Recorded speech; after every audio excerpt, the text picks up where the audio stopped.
আসসালামু আলাইকুম। আমি নাহিদ, আর আজকের ভিডিওতে আমি আলোচনা করব ভালো শেয়ার চেনার উপায় প্রসঙ্গে বা ভালো শেয়ার নির্বাচন করার উপায় প্রসঙ্গে আজকে আমার ভিডিও।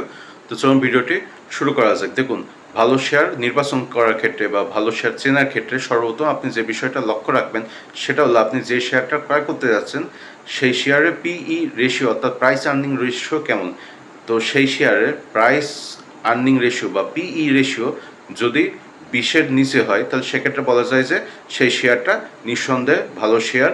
এছাড়াও পিই রেশিওর পাশাপাশি আপনি অবশ্যই যে বিষয়গুলো খেয়াল করবেন বা লক্ষ্য করবেন সেটা হলো আপনি যে কোম্পানির শেয়ারটা ক্রয় করতে যাচ্ছেন সে কোম্পানির ইপিএস কেমন, সেই কোম্পানির ইপিএস বা আর্ন পার শেয়ার প্রত্যেক বছর বাড়তির দিকে নাকি কমতির দিকে, সেই কোম্পানি প্রত্যেক বছর ডিভিডেন্ড দিচ্ছে কিনা, সেই কোম্পানির সেলস রেভিনিউ প্রত্যেক বছর বাড়তির দিকে নাকি কমতির দিকে, সেই কোম্পানির নেট প্রফিট প্রত্যেক বছর বাড়তির দিকে নাকি কমতির দিকে, সে কোম্পানির ক্যাশ ফ্লো অর্থাৎ ক্যাশ টাকা প্রত্যেক বছর বাড়তির দিকে নাকি কমতির দিকে, সে কোম্পানির ROE অর্থাৎ রিটার্ন অন ইকুইটি প্রত্যেক বছর বাড়তির দিকে নাকি কমতির দিকে।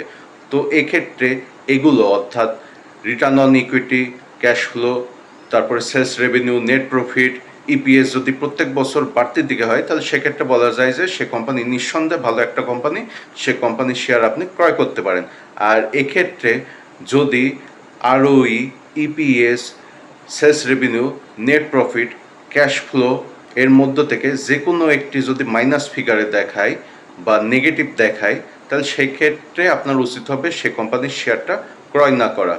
তো এখন আপনার মনের ভিতরে প্রশ্ন জাগতে পারে যে কোনো কোম্পানির শেয়ারের পিই রেশিও কেমন সেটা আপনি কিভাবে জানবেন, কিংবা কোনো কোম্পানি ঠিকমতো ডিভিডেন্ড দিচ্ছে কিনা, কিংবা কোনো কোম্পানির ইপিএস কেমন, নেট প্রফিট কেমন, সেলস রেভিনিউ কেমন, ROE কেমন, ক্যাশ ফ্লো কেমন ইত্যাদি আপনি কিভাবে জানবেন। তো সেটা জানার জন্য আপনাকে সেই কোম্পানির অর্থাৎ যে কোম্পানির শেয়ার আপনি ক্রয় করতে চাচ্ছেন সেই কোম্পানির অ্যানুয়াল রিপোর্ট আপনাকে শেয়ার ক্রয় করার পূর্বে অবশ্যই পড়ে দেখতে হবে।